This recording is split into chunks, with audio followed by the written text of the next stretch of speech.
Good evening, everybody. Okay, Bache, in the previous class, we had finished up nutrition in human beings, heterotrophic nutrition. हमने उसमें जो उसके अलग अलग processes थे, उसमें जो एंजाइम्स इन्वॉल्व थे, वो हमने पिछले सेशन में कंप्लीट किए थे. बच्चे, today will be continuing further. आज हम आगे चलेंगे and will be taking up the next life process, which is respiration. तो रेस्पिरेशन बच्चे हमारा नेक्स्ट लाइफ प्रोसेस है जो हम आज स्टार्ट करने जा रहे हैं. So first of all, respiration को बच्चे हमें डिफाइन करना है. What do we understand by the term respiration, और what is the objective of respiration. Respiration में क्या होता है बच्चे? You can say it is a process in which nutrients are broken down. You can say they are oxidized to release energy. इस process में क्या release होती है? एनर्जी रिलीज होती है. It is a biochemical process in which respiratory substrates, generally क्या होते हैं इसके अंदर? ग्लूकोज. ओके, उसको ब्रेक डाउन किया जाता है, ऑक्सीडाइज किया जाता है, ताकि उससे क्या रिलीज हो? एनर्जी रिलीज हो. Alright, that is the major objective. That is the major objective of respiration. अब अच्छा, रेस्पिरेशन को हम फर्दर बहुत सारी कैटेगरीज में डिवाइड करेंगे. ओके, तो रेस्पिरेशन को सबसे पहले हम डिफाइन कर लेते हैं. Let's write it's definition. It is a process in which, respiration क्या है? Respiration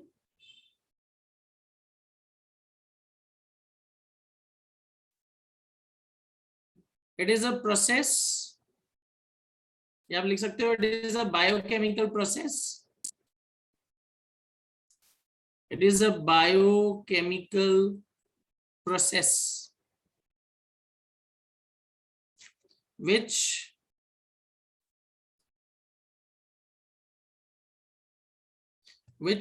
releases energy by oxidation of respiratory substrates.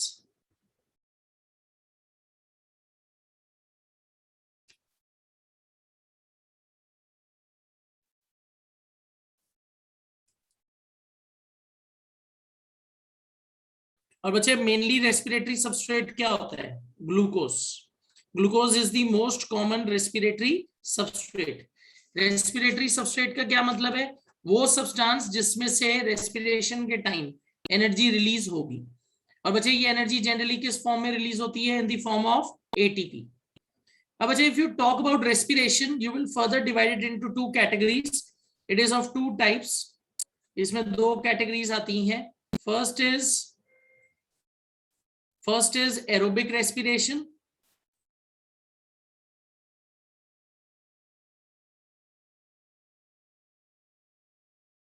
Aerobic respiration.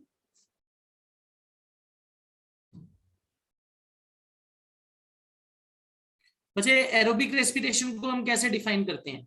It is a type of respiration in which oxygen is required. What is aerobic respiration? It is a type of respiration in which oxygen is required. Okay, type of respiration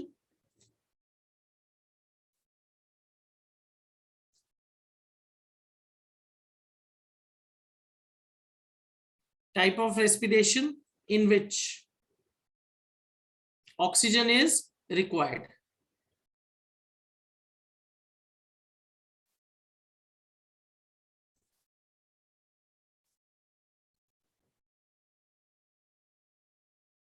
okay, यहां क्या requirement है? Oxygen की requirement है. And बच्चे, it is sometimes also referred to as complete oxidation.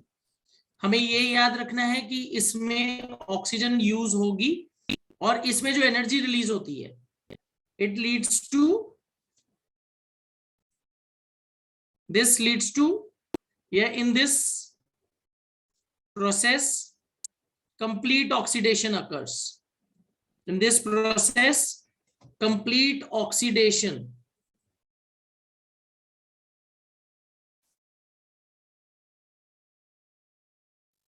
occurs. Alright, अगर बच्चे आपको बोला जाए एरोबिक रेस्पिरेशन की बैलेंस्ड इक्वेशन लिखिए, तो इसकी इक्वेशन हम कैसे लिखते हैं? We will pick up glucose C6H12O6 plus oxygen, it will give us carbon dioxide, water plus energy in the form of ATP. बच्चे how do we define ATP? ATP को कैसे डिफाइन करते हैं? ATP is known as adenosine triphosphate. It is energy currency of the cell. तो glucose, it will undergo complete oxidation and it will form carbon dioxide, water and ATP. बच्चे balance the chemical equation. यहाँ मेरे पास 6 carbon है, यहाँ एक ही carbon है, इसको कैसे बैलेंस करेंगे बताइए? Balance the equation.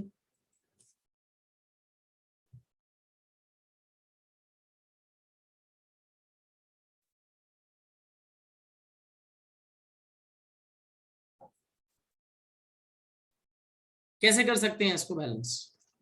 If I put a 6 here, 6 यहां डाल दीजिए, कार्बन बैलेंस हो गया. What about oxygen? ऑक्सीजन अब यहाँ 12 हो गया है, ओके, पर हाइड्रोजन भी यहाँ 12 है, तो ओके, इसको भी बैलेंस कर लेते हैं. तो 6 carbon 6 hydrogen, it is balanced, okay, 12 हो गया. What about oxygen? 6 12 18, ओके. तो बचे क्या हम यहाँ 12 डाल सकते हैं? अगर मैं यहाँ 12 O2 डाल दूं तो क्या इक्वेशन बैलेंस हो जाएगी? नो सॉरी, 12 नहीं डालेंगे, 6 डालेंगे. 6 2s are 12 18, 6 2s are 12 18. All right, 12 नहीं, we will put 6. All right, absolutely right. चलो, so this is the balanced equation for aerobic respiration. और बच्चे हमें याद ये रखना है, एरोबिक रेस्पिरेशन में मैक्सिमम एनर्जी रिलीज होती है जो एक ग्लूकोज मॉलिक्यूल से निकल सकती है. सेकेंड कैटेगरी है इसमें बचे anaerobic respiration. Second category is anaerobic respiration. Anaerobic. But this is a type of respiration in which oxygen is not required. And depending on the organism or the location in which it is occurring, products will be different. So it is type of respiration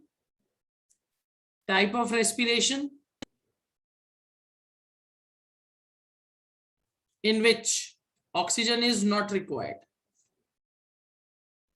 It is a type of respiration in which oxygen is not required.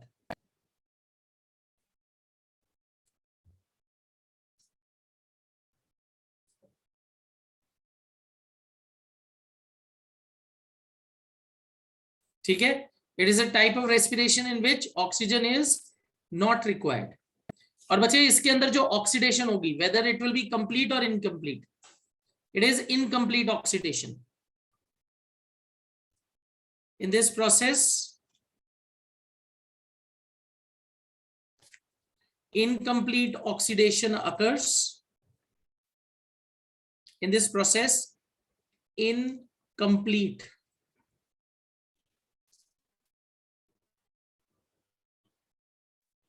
oxidation occurs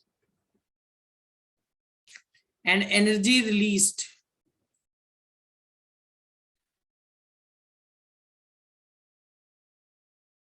is less. इसमें जो energy release होगी वो भी कम है aerobic के मुकाबले. और बच्चे जो प्रोडक्ट्स फॉर्म होंगे, it will be dependent on what is happening. Okay, it is fermentation और अकरिंग इन मसल्स, उस हिसाब से प्रोडक्ट वेरी करेंगे. ओके, तो these are the 2 types of respiration. Is it clear everybody? यहां तक सबको समझ आ गया? यहां तक कोई डाउट तो नहीं है? Is it clear? बताइए. ऑल राइट, चलो अब बच्चे let's move on to the activity. Activity दी हुई है एनसीईआरटी की बुक में बच्चे. In this activity you have been given a setup in which we have to see effect of carbon dioxide और we have to prove कि respiration में CO2 produce होती है. Okay, this activity it will help us to prove that in respiration carbon dioxide is produced. तो बच्चे यहाँ दो आपको सेटअप्स दिखाए हैं. पहले सेटअप में लाइम वाटर है, दूसरे में भी फ्रेशली प्रिपेयर्ड लाइम वाटर हमें लेना है. What is lime water? Lime water is calcium hydroxide. What you have to do? First setup में बच्चे हमने एक पिचकारी ली है. पिचकारी के थ्रू आपने क्या करना है? एयर को पंप करना है लाइम वाटर के अंदर. अब बच्चे जब हम लाइम वाटर के अंदर एयर को पंप करेंगे विद हेल्प ऑफ पिचकारी, तो बच्चे एयर के अंदर थोड़ी बहुत CO2 तो होती है, but concentration is very less. Air में कंसंट्रेशन बहुत कम है. दूसरे में आपको अपने माउथ के थ्रू एयर को ब्लो करना है. अब बच्चे जो हमारे माउथ से एयर आएगी उसमें CO2 की कंसंट्रेशन ज्यादा है, मोर है. तो बच्चे आपसे पूछा जाएगा, देखो, note how long does it take for lime water to turn milky. अगर बच्चे आप फर्स्ट सेटअप में देखोगे, यहां ज्यादा टाइम लगेगा, मोर टाइम. यहां क्या लगेगा? Less time. Reason, in air carbon dioxide की जो कंसेंट्रेशन है बहुत कम है, पर बच्चे the air we breathe out from our mouth, उसके अंदर कार्बन डाइऑक्साइड की कंसेंट्रेशन बहुत ज्यादा है. Alright, so we have to remember this. तो lime water will turn milky in setup B quickly, जल्दी क्विकली टर्न होगा मिल्की. हमारे जो एयर को हम ब्रीथ आउट कर रहे हैं उसमें CO2 की कंसंट्रेशन ज्यादा है, and this proves that CO2 is produced during respiration. So this is activity 6.4. उसके बाद है बच्चे एक्टिविटी 6.5. इसमें बच्चे हमें एक फ्रूट जूस लेना है या शुगर सोल्यूशन लेंगे, और इस शुगर सोल्यूशन में ईस्ट को डालेंगे. अब बच्चे in yeast fermentation will occur. Yeast की हेल्प से फर्मेंटेशन होगी, which is anaerobic respiration. तो बच्चे यहां एंड प्रोडक्ट क्या बनेगा? You will be getting alcohol.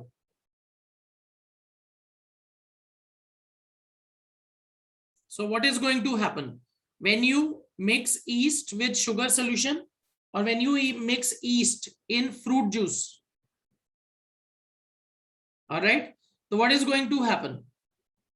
Leave it for some time. उसमें से CO2 गैस बनेगी, lime water will turn milky. Okay, इसमें भी CO2 प्रोड्यूस होगी. तो दिस इंडिकेट्स कि फर्मेंटेशन के प्रोसेस में भी क्या हो रहा है? CO2 is being produced. What about smell? Smell बहुत ज्यादा फाउल स्मेल होगी, क्योंकि बच्चे उसमें अल्कोहल बन रही है, तो बहुत स्ट्रॉन्ग फाउल स्मेल होगी, because alcohol is being produced. CO2 तो प्रोड्यूस होनी होनी. Is this clear everybody? Simran is saying कि मैंने कल ही ये एक्सपेरिमेंट किया है टीचर के साथ. सो होपफुली सिमरन आपकी ऑब्जर्वेशन भी सेम यही रही होंगी. ऑलराइट, कार्बन डाइऑक्साइड निकलेगी और फाउल स्मेल आएगी बहुत ज्यादा. ठीक है बच्चे, इज इट क्लियर? ओके, चलो लेट्स मूव ऑन, आगे चलते हैं. अब बच्चे when you talk about respiration का जो ये फ्लो चार्ट है, this is very important. It is a very important flow chart. बच्चे this is indicating how process of respiration works in living organisms. So बच्चे when you talk about respiration, organism में दो type की respiration है, aerobic, anaerobic. So you need to understand whether organism is aerobic or anaerobic. सबसे पहले जो glucose होता है, glucose has to break down, and this process is known as glycolysis. Glycolysis is the first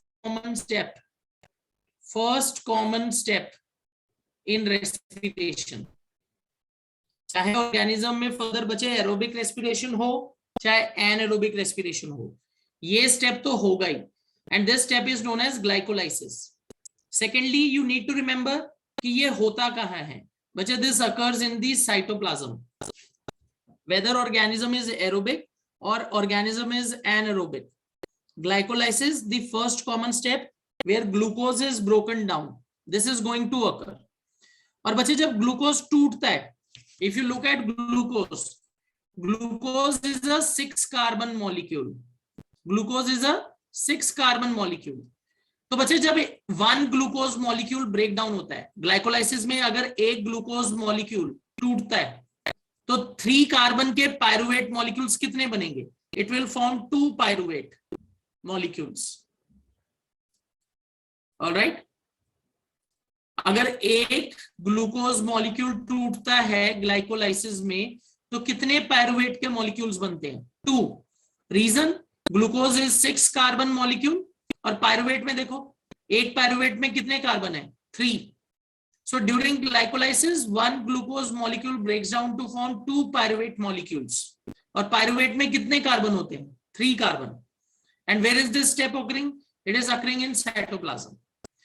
अब बच्चे depending on the organism, whether organism is aerobic और anaerobic, आगे क्या होगा पायरुवेट के साथ वो इस चीज पे डिपेंड करता है।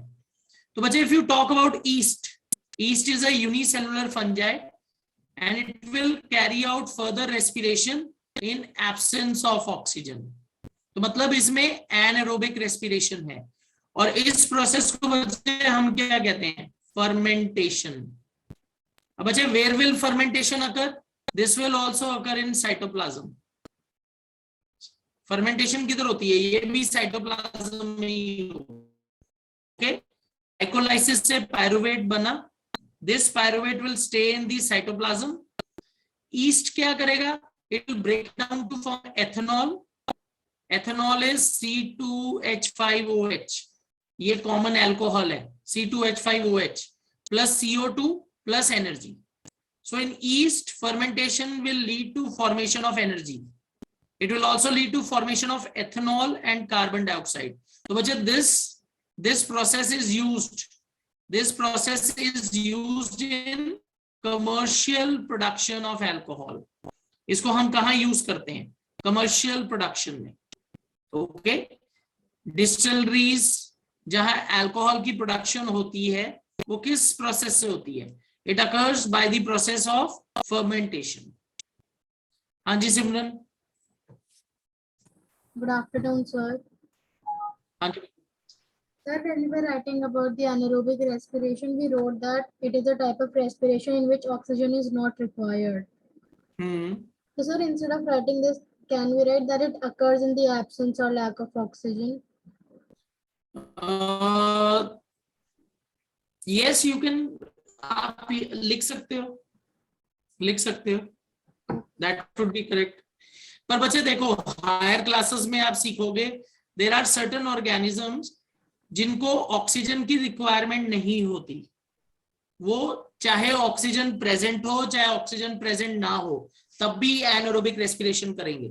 पर कुछ ऑर्गेनिज्म ऐसे होते हैं बच्चे जब उनके पास ऑक्सीजन होती है तो वो एरोबिक रेस्पिरेशन करते हैं, पर जैसे ही उन्हें ऑक्सीजन ना दी जाए तो वो एनारोबिक करने लगते हैं। ओके, तो जैसे एनसीईआरटी में लिखा है it occurs in the absence of oxygen, और इवन बेटर कि उनको ऑक्सीजन की जरूरत नहीं होती। तो हम दोनों लिख सकते हैं। एक्चुअली तो हमें दोनों ही लिखना चाहिए क्योंकि कुछ ऑर्गेनिज्म ऐसे होते हैं जिनको ऑक्सीजन की जरूरत नहीं है, कुछ ऐसे होते हैं जो सिर्फ एब्सेंस ऑफ ऑक्सीजन में एनारोबिक रेस्पिरेशन शो करते हैं। Alright, so they do not require oxygen और this is respiration in which oxygen absence of oxygen में रेस्पिरेशन होगी। तो दोनों तरीके से लिख सकते हैं, दोनों सही है, उसमें कोई गड़बड़ नहीं। क्लियर? Yes sir. ऑलराइट, उसके बाद है बच्चे does anaerobic respiration occurs in us also? Yes, देखो यहां क्या लिखा है, लैक ऑफ ऑक्सीजन। बच्चे व्हेन वी आर एक्सरसाइजिंग और डूइंग एनी फिजिकल एक्टिविटी उस टाइम हमारे मसल्स में बहुत जल्दी ऑक्सीजन नहीं पहुंच पाती, उसमें टाइम लगता है। तो बच्चे उस टाइम पे हमारे मसल्स क्या करने लगते हैं? They start undergoing anaerobic respiration and they produce lactic acid. और बच्चे ये मैकेनिज्म क्यों होती है? क्योंकि उस टाइम पे हमारी बॉडी को जल्दी एनर्जी चाहिए, तो उस प्रोसेस को कैरी आउट किया जाता है मसल्स के अंदर, क्योंकि एक तो वहां ऑक्सीजन की कमी भी हो गई और एनर्जी की रिक्वायरमेंट जल्दी है। तो our muscles start doing anaerobic respiration, और उस केस में क्या होता है, उसके अंदर लैक्टिक एसिड प्रोड्यूस होता है और साथ में एनर्जी प्रोड्यूस होती है। पर बच्चे can we continuously keep on doing physical activity? क्या हम लगातार फिजिकल एक्टिविटी कर सकते हैं? What do you think? लगातार कर सकते हैं continuously physical activity? No. What is the reason behind this? बच्चे ये जो लैक्टिक एसिड है ना, this is going to cause cramps. अगर आप बहुत देर तक एक्सरसाइज करते रहोगे तो लैक्टिक एसिड की कंसंट्रेशन बढ़ती जाएगी, और एक लिमिट तक ही बच्चे हमारे मसल्स उसको क्या कर सकते हैं, मसल्स हमारे क्या कर सकते हैं, उसको टॉलरेट कर पाएंगे. After a while, when it exceeds the normal limit beyond your capacity, so what is going to happen? Your muscles will cramp. They will cramp up. So we cannot work out continuously. Okay? तो आपको याद ये रखना है कि आपके muscle cells के अंदर भी जब आप फिजिकल एक्टिविटी करते हो तो ऑक्सीजन की कमी होती है, तो उस टाइम आपके मसल्स एनारोबिक रेस्पिरेशन करने लगते हैं. पायरुवेट जो बना है वो एनारोबिक रेस्पिरेशन में यूज हो जाएगा and it will form lactic acid. Alright. जो सेकंड हमारी कैटेगरी थी एरोबिक रेस्पिरेशन, बच्चा this occurs in presence of oxygen. That means यहां ऑक्सीजन की रिक्वायरमेंट है. And where does this occur? बच्चा दिस अकर्स इन माइटोकॉन्ड्रिया. जो पायरुवेट साइटोप्लाज्म में बना है, it has to be transported. इसको ट्रांसपोर्ट करके कहां शिफ्ट किया जाएगा? माइटोकॉन्ड्रिया में. और माइटोकॉन्ड्रिया में बच्चे एरोबिक रेस्पिरेशन होगी. In mitochondria there will be aerobic respiration, और एरोबिक रेस्पिरेशन से क्या होगा? You will get energy. और इसमें प्रोडक्ट्स क्या बनते हैं बच्चे? CO2, water plus energy. Okay, energy in the form of ATP.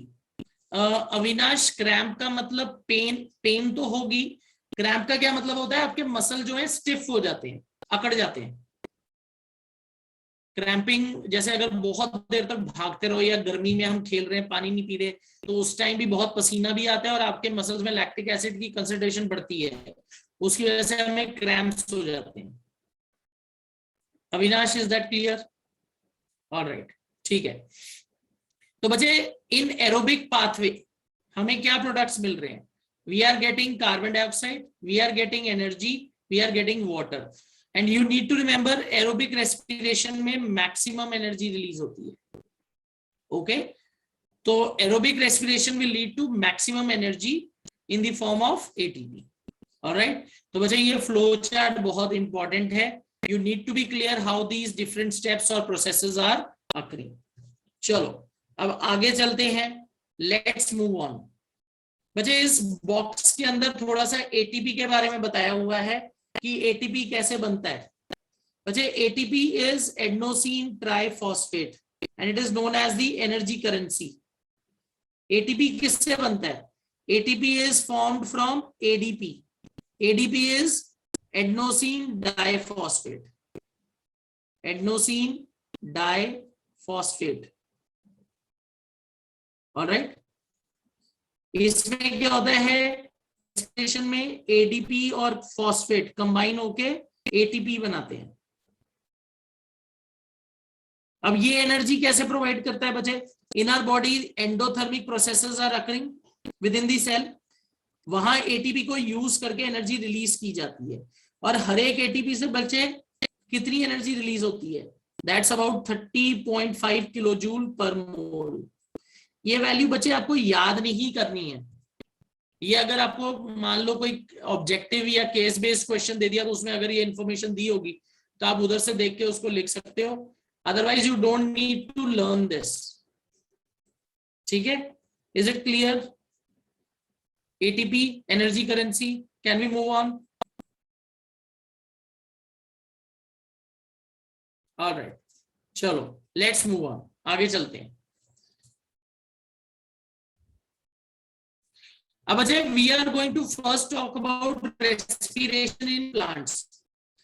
अब अच्छा, when you talk about respiration in plants के अंदर जो एक्सचेंज ऑफ गैसेस होता है that occurs through stomata. Plants exchange gases through stomata. And अगर आप plants को देखो बच्चे, प्लांट्स के अंदर जो रूट हेयर्स होते हैं, root hairs, they are also helping in exchange of gases by simple diffusion. आपने बच्चे कई बार ऐसा सुना होगा कि अगर हम प्लांट को बहुत ज्यादा पानी देते हैं, बच्चे if we give excess of water to plant, is that good for plant or bad? हम हमेशा सुनते हैं ना प्लांट को बहुत ज्यादा पानी नहीं देना चाहिए, उसके पीछे क्या रीजन होता है बच्चे? when you give it a lot of water, what happens? There will be water logging. Water logging मतलब रूट्स के आसपास बहुत सारा पानी इकट्ठा हो जाएगा. And बच्चे once this happens, root hairs will not be able to exchange oxygen from soil pores, क्योंकि soil pores के अंदर पानी भर गया तो जो उसके अंदर ऑक्सीजन है वो सब बाहर आ जाएगी. तो बच्चे roots will not get oxygen and they will die. इसलिए हम बच्चे जब भी रूट्स प्लांट्स के अंदर बहुत ज्यादा पानी डालते हैं तो रूट्स मर जाती हैं. रीजन, रूट्स को बच्चे सिंपल डिफ्यूजन से गैसेस को एक्सचेंज करना होता है सॉइल पोर्स के थ्रू. सॉइल पोर्स के अंदर जो ऑक्सीजन है उसको वो एक्सचेंज करते हैं. अगर आप बहुत ज्यादा पानी डाल दोगे तो क्या होगा? दैट ऑक्सीजन और air will escape and roots will not be able to get oxygen. So what is going to happen? They will die. Is this clear? सबको समझ आ गया ये?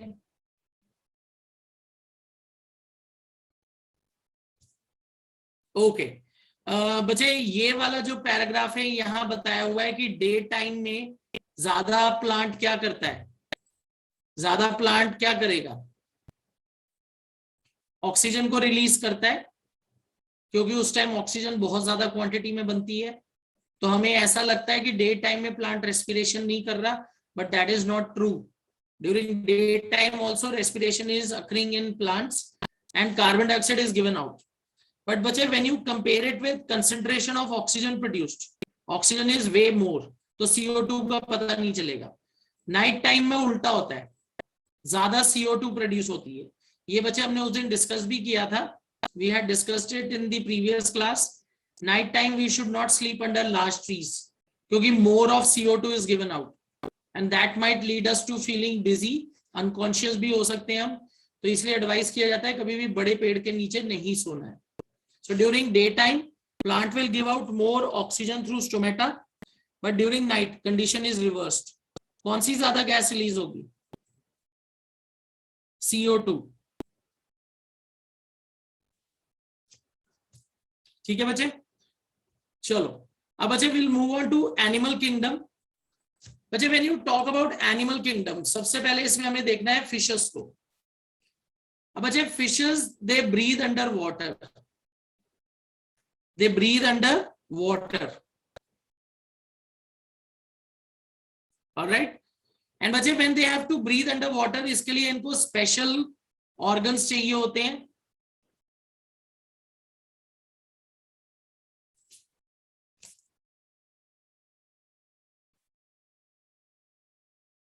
Arham, we need to understand carbon dioxide and oxygen.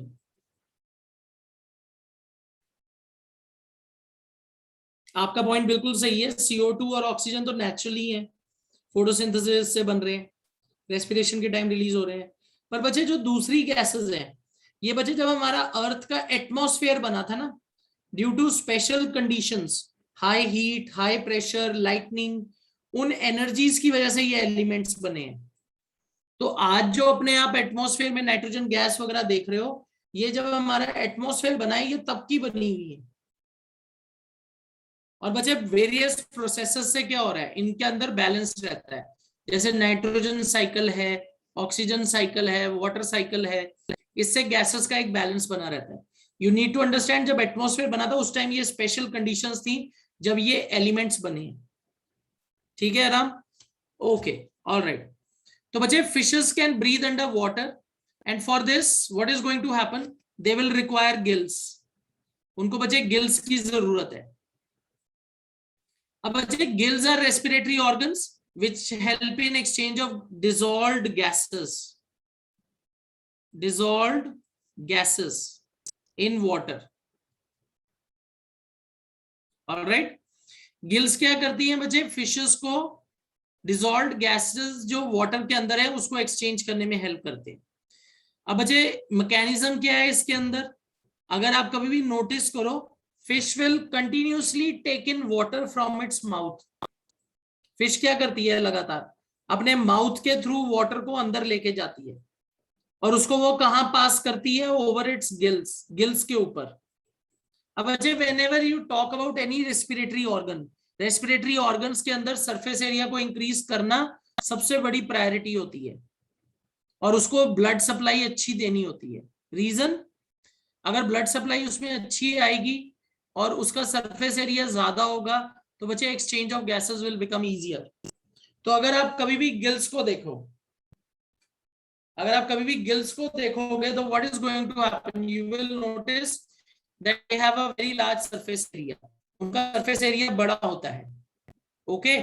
Secondly, उसमें जो interesting बात है कि अगर आप उनके सरफेस एरिया को, अगर आप उनके सरफेस एरिया को कंपेयर करके देखो, उसके अंदर ब्लड सप्लाई भी अच्छी आती है, सो दैट वाटर के अंदर जो डिसॉल्व्ड ऑक्सीजन है और जो उनका ब्लड गिल्स के अंदर फ्लो कर रहा है बच्चों, उसमें CO2 ज्यादा है, तो सिंपल डिफ्यूजन से गैसेस का एक्सचेंज हो जाता है. Dissolved oxygen in water, it will move inside the blood with in the gills, और जो गिल्स के अंदर बचे CO2 है वह मूव आउट करके वाटर में आ जाता है, और सिंपल डिफ्यूजन से बचे गैस का एक्सचेंज हो जाता है. Is it clear? सबको समझ आ गई ये बात? क्लियर? ऑलराइट. अगर बच्चे आपसे ये चीज पूछी जाती है, why breathing rate is higher in aquatic organisms और इट इज फास्टर और हायर, व्हाई, इसके पीछे क्या रीजन है? बच्चे, if you compare dissolved oxygen in water and oxygen concentration in air, air के अंदर बच्चे ऑक्सीजन की कंसंट्रेशन बहुत ज्यादा है, इट इज 21%. वाटर के अंदर डिसॉल्व्ड ऑक्सीजन बच्चे कम होती है. तो fishes have to continuously take in water through their mouth. तो अपना ब्रीदिंग रेट फास्ट रखना पड़ता है. क्यों? क्योंकि अगर बच्चे वो ऐसा नहीं करेंगे तो सफिशिएंट ऑक्सीजन नहीं मिलेगी एंड दे विल डाई. तो उसकी वजह रीजन ही ये है कि जो डिसॉल्व्ड ऑक्सीजन है बच्चे वाटर के अंदर, दैट इज वेरी लेस. ठीक है, I hope this is clear. अब बच्चे we will move on to terrestrial organisms. बच्चे what do we know about terrestrial organisms? बच्चे when you talk about terrestrial organisms में बच्चे एनिमल्स आएंगे which are living on land. And बच्चे terrestrial animals के अंदर वैरायटी ऑफ ऑर्गन्स हैं, पर अगर हम ह्यूमन बीइंग्स या हायर एनिमल्स की बात करें तो we have lungs, and lungs play a very critical role in exchange of gases. So, what we'll be doing is we'll be quickly moving on to the respiratory system. Respiratory system की तरफ move करेंगे. All right. The human respiratory system. We are going to talk about passage of air and different functions of various respiratory parts.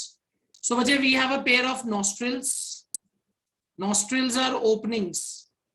Nose के अंदर बच्चे openings है, nostrils, through which air can pass through. इनके through air जो है अंदर pass होती है. अब बच्चे inside the nostrils, sorry not inside the nostrils, within the nasal passage, what you are going to see? You are going to see small hairs. Nasal passage के अंदर small hairs है, and there is a lining of mucus. बच्चे मुझे सोच के बताइए कि इसके अंदर हेयर्स क्यों है, म्यूकस क्यों है? Why do you think we see them? हाँ जी सिमरन. So there are hairs in the nostrils because so that the air that we breathe in, so the dust particles may enter along with the air. So the mucus and the small hairs trap the dust particles, and only the clean air goes inside our windpipe. Okay, that is absolutely right. बहुत अच्छे, correct. तो बच्चे इसमें lining क्यों है? ताकि बच्चे क्या किया जा सके, डस्ट पार्टिकल्स को रोका जा सके. ओके, डस्ट पार्टिकल्स को क्या किया जा सके? It can be filtered. That is absolutely right. Mucus also helps to trap dust particles. अब बच्चे from the nasal passage it will move into the pharynx, अब if you notice carefully, pharynx, okay, pharynx, this portion, but this is a common passage for food, water as well as air. अब यहां बचे एक बहुत बड़ी problem है. Problem is the opening of wind pipe और trachea. ये pharynx के साथ कनेक्टेड है. सिमिलरली बचे इसके पीछे फूड पाइप है. नाउ प्रॉब्लम इज बचे when you are drinking water, अगर ट्रैकिया को बंद ना किया गया तो क्या होगा? Water will enter the trachea. Okay, तो what is, there is a special structure which is known as epiglottis. There is a special structure which is known as epiglottis. बच्चे, what does epiglottis do?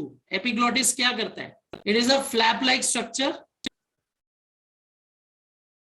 It is a flap-like structure, or you can say a flap-like cartilage. और इसका क्या role है? What role does it play? What role does it play? It is covering the opening of trachea. And बच्चे, opening of trachea को हम क्या कहते हैं? Opening of trachea is known as glottis.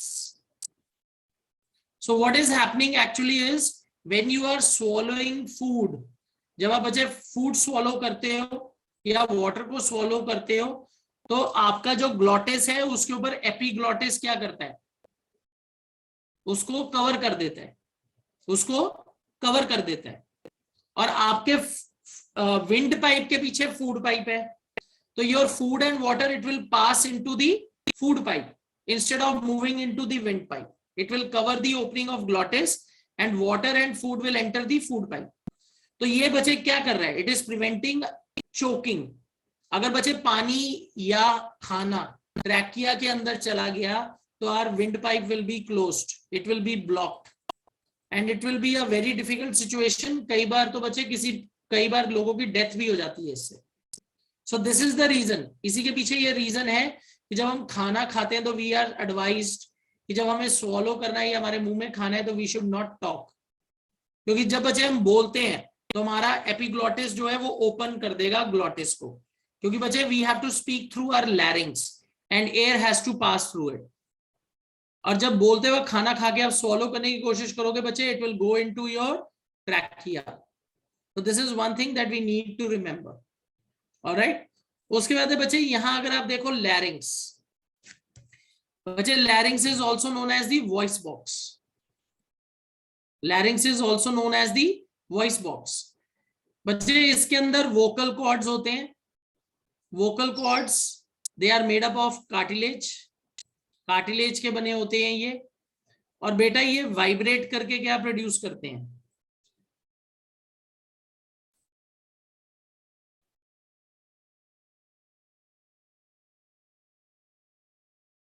Okay तो ये क्या करते हैं?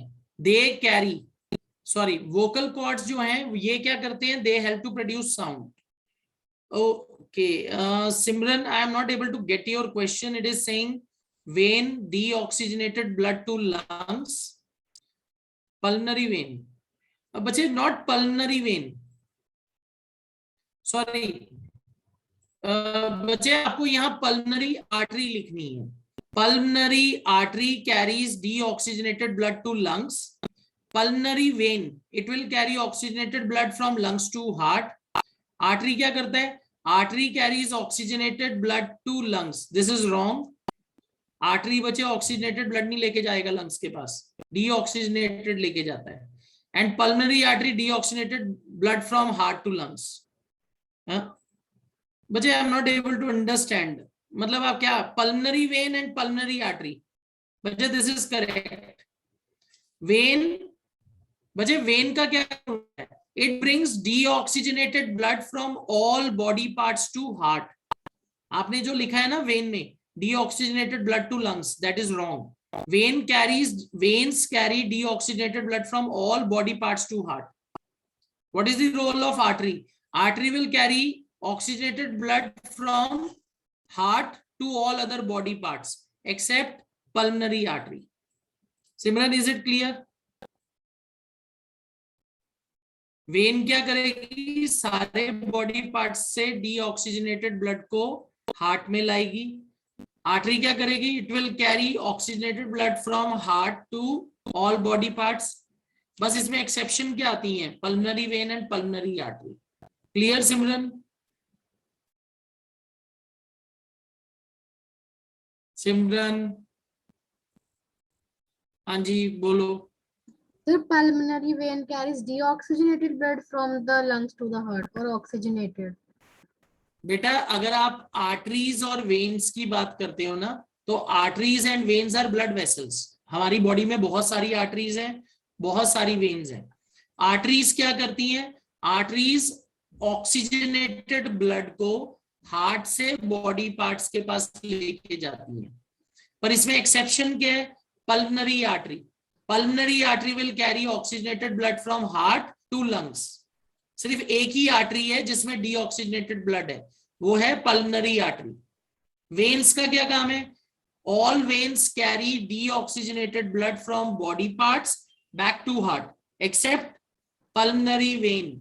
पल्मोनरी वेन क्या करती है? ये डीऑक्सीजनेटेड ब्लड को, सॉरी, पल्मोनरी वेन क्या करती है? ऑक्सीजनेटेड ब्लड को लंग से हार्ट के पास लाती है। तो ये एक्सेप्शंस है। Is it clear? Yes, sir. Pulmonary vein बच्चे क्या करेगी? ये सिर्फ एक ऐसी वेन है जो ऑक्सीजनेटेड ब्लड लाती है। कहां से? Lungs to heart. अगर आप बाकी सारी वेन्स को देखोगे तो उसमें डीऑक्सीजनेटेड ब्लड होता है, वो बॉडी से डीऑक्सीजनेटेड ब्लड कलेक्ट करके हार्ट की साइड आती है। चलो आगे चलते हैं। अब बच्चे when you talk about trachea, trachea और द विंड पाइप, बच्चे ट्रैकिया और विंड पाइप, इसके ऊपर एक बहुत इंटरेस्टिंग लेबलिंग है। इसके ऊपर लिखा है रिंग्स ऑफ कार्टिलेज। अब बच्चे rings of cartilage they play a very important role. Rings of cartilage जो हैं वो बहुत इंपॉर्टेंट रोल प्ले करते हैं। What is the role of rings of cartilage? बच्चे they are C shaped, they are C-shaped incomplete cartilage rings. What role do they play? Okay, Devadatta, you are absolutely right. They prevent collapse of trachea. Very good. Collapse of trachea का क्या मतलब है? बच्चे when we breathe out air, what is going to happen? जब air निकल जाएगी बाहर तो क्या होगा? ट्रैकिया में प्रेशर कम हो जाएगा। तो उसमें क्या चांसेस होते हैं? जो आपका ट्रैकिया की वॉल है, they are going to stick to each other, क्योंकि उसके अंदर भी म्यूकस होता है। तो बच्चे when next time you have to breathe, it will become very difficult. So to prevent this collapsing, C shape cartilage rings are present. ये क्या करते हैं? ये वॉल्स को सपोर्ट प्रोवाइड करते हैं ताकि ट्रैकिया वॉल्स कोलैप्स ना हो एंड ब्रीदिंग इज इजियर। जैसे बच्चे अगर मैं एक बलून लूं, बलून के अंदर मैंने पानी भर दिया, उसके बाद बच्चे वो सारा पानी निकाल दो, you will notice that balloon walls they stick to each other. ऐसा ही कुछ बच्चे ट्रैकिया के अंदर होगा अगर ये सी शेप कार्टिलेज रिंग्स ना हो। So C shape cartilage rings they provide support to trachea and prevents its collapsing. ठीक है बच्चे? चलो उसके बाद बच्चे trachea next divides into two tubes, each entering the right lung and the left lung. They are known as bronchus. Bronchus, right bronchus, left bronchus. They will individually enter into right lung and left lung.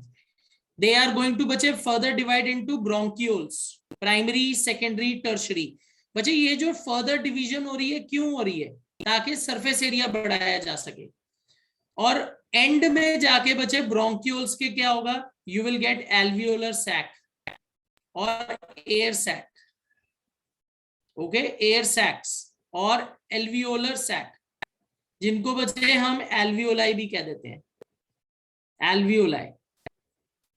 अब बच्चे when you talk about alveoli, see Arham, अगर वो complete rings होंगी, सी shape cartilage rings क्यों है? Incomplete है वो।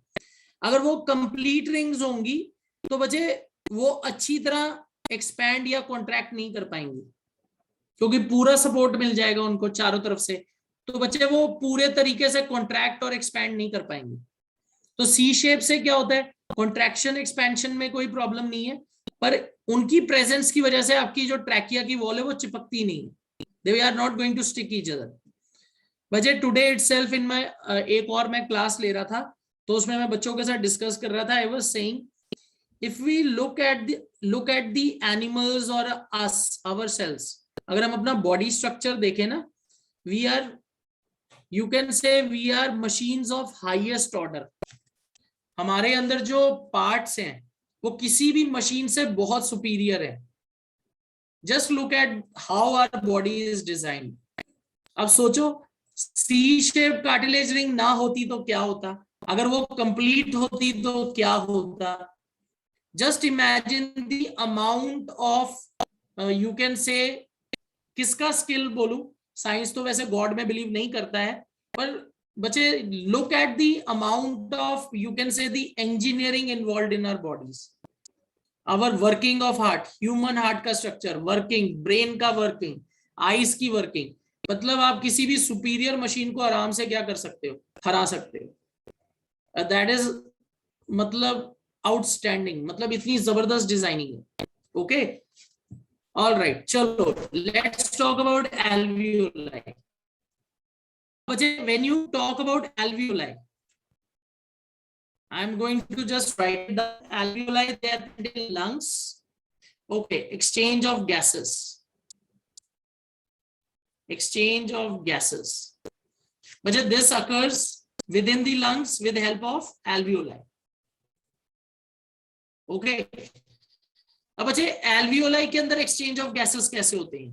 बच्चे when you talk about alveoli, they are surrounded by blood capillaries. Alveoli के चारों तरफ क्या होते हैं? They are surrounded by blood capillaries. Alveoli में क्या हो रहा है? They are surrounded by blood capillaries.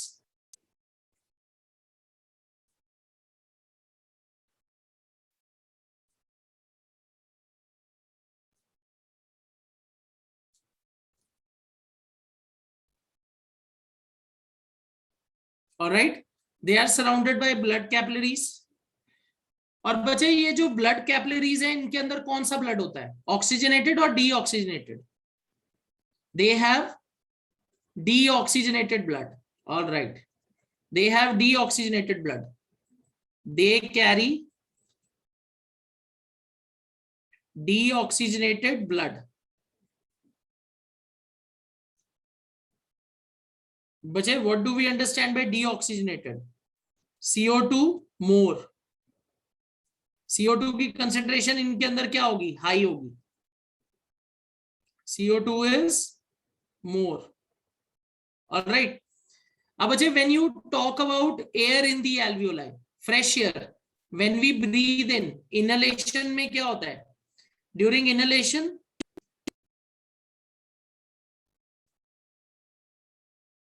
inhalation what happens? Fresh air enters the alveoli.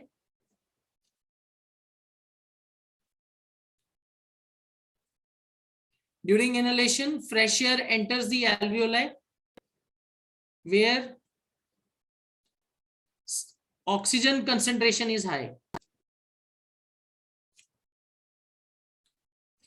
So बच्चे, in the surrounding blood capillaries, alveoli के अंदर ऑक्सीजन की कंसेंट्रेशन ज्यादा है. alveoli के चारों तरफ जो ब्लड कैपिलरीज है उसमें CO2 की कंसेंट्रेशन ज्यादा है. तो what is going to happen? यहां सिंपल डिफ्यूजन होगी. There would be simple diffusion. And what is going to happen? By diffusion, exchange of gases will occur.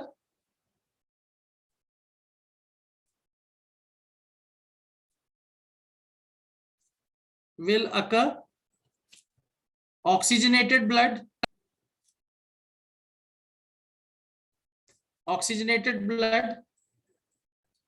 will move out of the lungs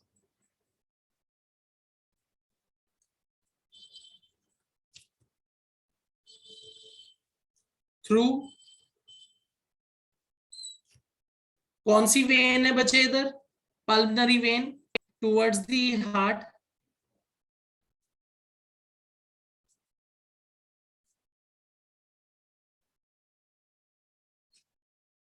और बचे alveoli के अंदर जो CO2 है वो कहां जाएगी? When you breathe out it will be release from our nostrils, whereas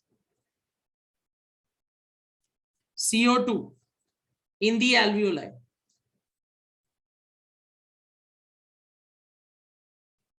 is passed out into the atmosphere, is passed out into the atmosphere by exhalation.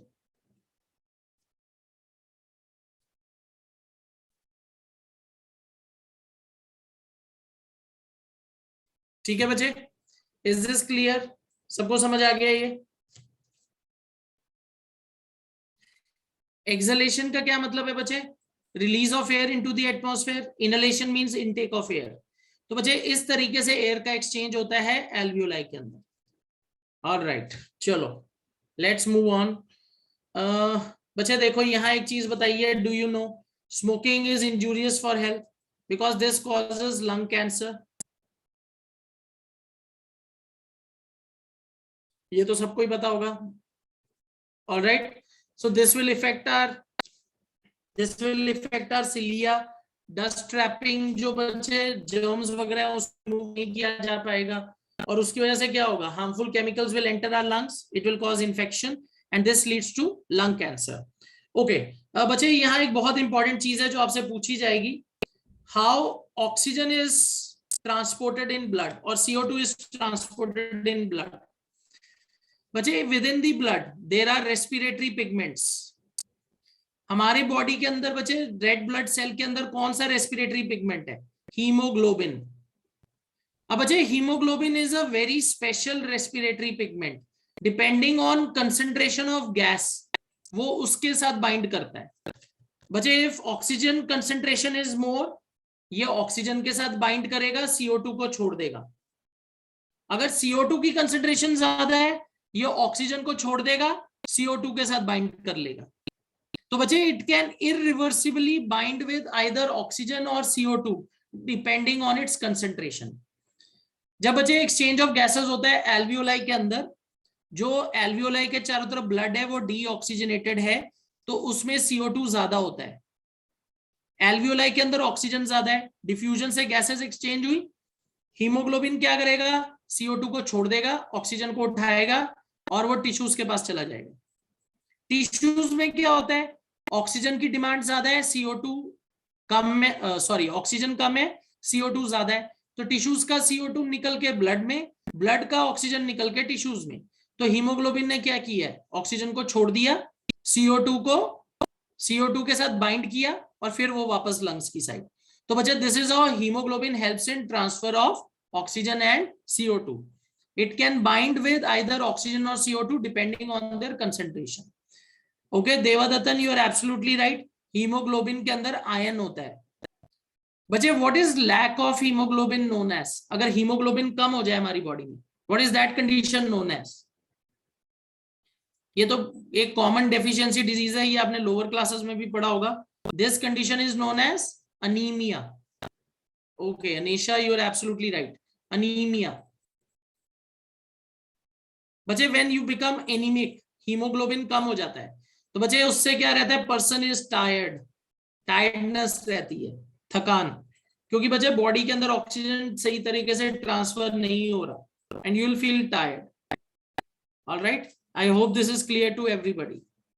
Okay, चलो लेट्स मूव ऑन, आगे चलते हैं। बच्चे this is something very interesting. अगर आपके alveoli के surface को spread out किया जाए, it would cover about 80 metre square area, and this is huge. आपके लंग्स के अंदर एल्वियोलाई का सरफेस एरिया कितना है? 80 metre square. Another very important thing, अगर सिर्फ बच्चे हम डिफ्यूजन पे डिपेंडेंट हो ऑक्सीजन को मूव करने के लिए, कि डिफ्यूजन से पूरी बॉडी में ऑक्सीजन मूव कर जाए, it would take 3 years for molecule of oxygen to get to our toes from lungs. बच्चे हमारे लंग्स से हमारे टोज तक एक ऑक्सीजन के मॉलिक्यूल को पहुंचने में कितना टाइम लगेगा? 3 years, अगर सिर्फ हम डिफ्यूजन पे डिपेंडेंट रहें। यही रीजन है बच्चे हमारे ब्लड में हीमोग्लोबिन है. Haemoglobin helps in faster transport of oxygen and CO2 through blood. अगर आप सिंपल डिफ्यूजन पे डिपेंडेंट रहोगे तो फिर तो ऑक्सीजन पहुंचने नहीं वाली और हम सर्वाइव नहीं कर पाएंगे. Is this point clear? Second point clear है सबको? Why diffusion alone cannot be sufficient for transport of oxygen? Because it is a very slow process. ये बहुत ही slow process है. So for this we have hemoglobin in our blood which helps in quick transfer of oxygen and CO2. ठीक है बच्चे? All right. Okay.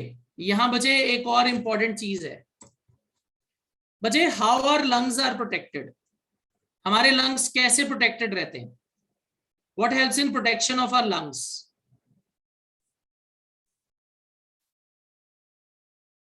Okay, rib cage. All right, I just write it down here. बच्चे when you talk about our lungs, okay, lungs are protected by rib cage. Lungs are protected by rib cage. Another very important thing, lungs are covered with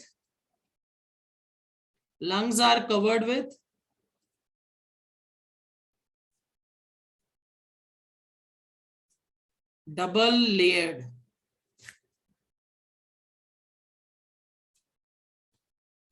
pleural membrane.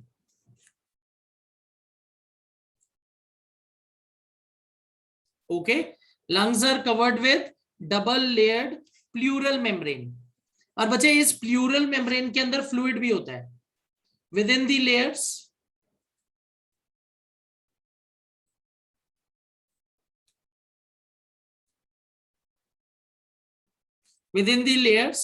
pleural fluid is present. Okay बच्चे, हमारे lungs के चारों तरफ double layer की pleural membrane है. इस double layered membrane के बीच में प्लूरल फ्लूइड भी प्रेजेंट है. तो बच्चे ये जो फ्लूइड है ये किस चीज में हेल्प करता है? It acts as a shock absorber.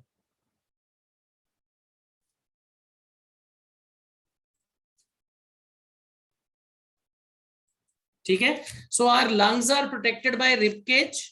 It is a bony structure.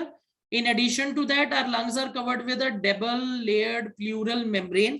और बच्चे ये जो double-layered pleural membranes हैं, इनके बीच में आपको pleural fluid मिलता है. ये क्या वर्क करता है? It acts as a shock absorber. ठीक है. This is how our lungs are protected. बच्चे हमारा कौन सा लंग बड़ा होता है? राइट लंग और लेफ्ट लंग?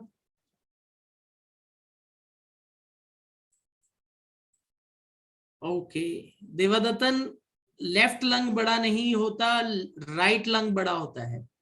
और right lung is bigger, left lung is smaller. Reason, जो हमारा हार्ट है बच्चे जो सेंटर में है वो एक्सटेंड करता है लेफ्ट साइड में, तो उसको अकोमोडेट करने के लिए लेफ्ट साइड का लंग थोड़ा सा छोटा होता है. Simran, what do we understand by shock? इसको इलेक्ट्रिक शॉक नहीं समझना. इसका मतलब है इंजरीज. जैसे जब हम खेल रहे हैं, हम गिर गए, तो वो शॉक एब्जॉर्बर की तरह वर्क करता है. जैसे अगर फोर्स लगेगी बहुत ज्यादा तो ये फ्लूइड क्या करता है? Okay, all right, it's all right Devadattan, कोई बात नहीं. तो शॉक एब्जॉर्बर का मतलब फिजिकल, अगर एक्सीडेंट होता है कभी आप गिरे तो जो फोर्स लगेगी उसको वो एब्जॉर्ब कर लेता है. जैसे बच्चे अगर कोई हाई जंपर है उसको हम सॉफ्ट कुशन के ऊपर जंप करवाते हैं क्योंकि वो शॉक एब्जॉर्बर की तरह वर्क करता है. उसी तरीके से हमारे प्लूरल फ्लूइड वर्क करता है. ठीक है. तो शॉक एब्जॉर्बर का मतलब इलेक्ट्रिक शॉक नहीं है, फिजिकल फोर्स है. हाँ सिमरन. Sir, for example, if a person is shot with a gun, so we sometimes we have heard in even in movies that the gunshot, the bullet is stuck in the rib cage or the lung. So is that also a type of shock? You can say that. अगर बच्चे कोई भी physical force आपके ऊपर लग रही है तो वो तो शॉक ही है ना. जैसे बुलेट चलाई गई किसी के ऊपर, है ना, रिब केज में फंस गई मसल के बीच में, तो बच्चे लंग्स पे, तो लंग्स हो सकता है पेनिट्रेट होने से बच गए कि लंग्स के अंदर नहीं गई गोली, और that is a safer scenario, बच गए आप। क्योंकि बच्चे अगर आपके लंग्स या हार्ट में गोली लग गई तो फिर तो बहुत मुश्किल हो जाएगी ना। पर अगर आपके रिब केज में फंस गई तो मतलब आप समझ लो कि यू आर लकी, बच गए। Okay sir. Alright. Yes sir. क्योंकि वाइटल ऑर्गन्स जो होते हैं बच्चे, जैसे वाइटल ऑर्गन में क्या आता है, ब्रेन, लंग्स, हार्ट, किडनी, इनमें अगर कोई भी इंजरी हो जाती है तो बहुत दिक्कत हो जाती है। तो बच्चे अगर हम कभी भी सोल्जर्स को भी देखें तो उनको जो बुलेट प्रूफ जैकेट दी जाती है वो उनके वाइटल ऑर्गन्स को ही प्रोटेक्ट करती है। आर्म्स, लेग्स पे तो बच्चे अगर कोई बुलेट लग जाए तो फिर भी बचने का चांस होता है, वो तो है ना, that is they are not vital. क्योंकि अगर हमारे लंग्स या हार्ट पे गोली लग गई तो बहुत दिक्कत हो जाएगी। Is that clear? Yes sir. Okay, all right, चलो। सो बच्चे here we have come to the end of respiration. थोड़ा सा हमने जल्दी करा है आज, पर we were able to finish it off. I hope आपके मेजर डाउट्स क्लियर हो गए होंगे। सो बच्चे next session we are going to begin up with transportation. जो हमारी अगली क्लास होगी हम ट्रांसपोर्टेशन पिक करेंगे। Alright, transportation in human beings. In this, we have to talk about human heart structure and double circulation, blood pressure. तो इसके अंदर कुछ इंपॉर्टेंट टॉपिक्स हैं बच्चे, हम ये अपनी नेक्स्ट क्लास में पिक करेंगे। Alright, so I'll be ending the session here बच्चे. See you all in the next class.